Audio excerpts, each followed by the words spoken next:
ओम नमः शिवाय। ज्ञान बटका यूट्यूब चैनल में आपका बहुत बहुत स्वागत है। आज हम आपको मंगलवार व्रत की कथा लेकर आए हैं।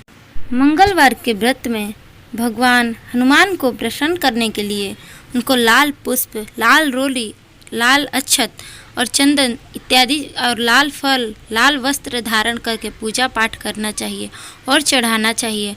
मंगलवार के व्रत में एक समय आप भोजन कर सकते हैं। तो चलिए कथा की ओर चलते हैं। एक समय की बात है, एक ब्राह्मण दंपति की कोई संतान नहीं थी, जिस कारण वह बेहद दुखी थे। एक समय ब्राह्मण वन में हनुमान जी की पूजा के लिए गया।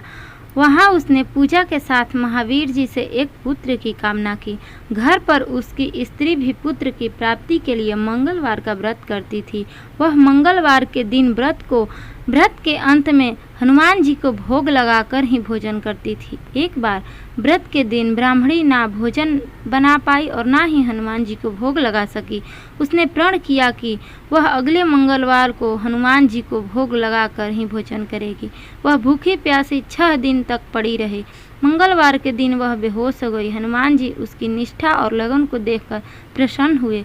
उन्होंने आशीर्वाद स्वरूप ब्राह्मणी को एक पुत्र दिया और कहा कि यह तुम्हारी बहुत सेवा करेगा। बालक को पाकर ब्राह्मणी अति प्रसन्न हुई। उसने बालक का नाम मंगल रखा। कुछ समय उपरांत जब ब्राह्मण घर आया तो बालक को देख पूछा कि वह कौन है। पत्नी बोली कि मंगलवार व्रत से प्रसन्न होकर हनुमान जी ने उसे यह बालक दिया है।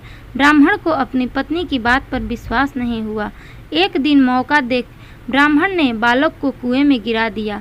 घर पर लौटने पर ब्राह्मणी ने पूछा कि मंगल कहाँ है। तभी पीछे से मंगल मुस्कुरा कर आ गया। उसे वापस देखकर ब्राह्मण आश्चर्यचकित रह गया। रात जी को हनुमान जी ने उसे सपने में दर्शन दिए और बताया कि यह पुत्र उसे उन्होंने ही दिया है। ब्राह्मण सत्य जानकर बहुत खुश हुआ। इसके बाद ब्राह्मण दंपति प्रत्येक मंगलवार को व्रत रखने लगे।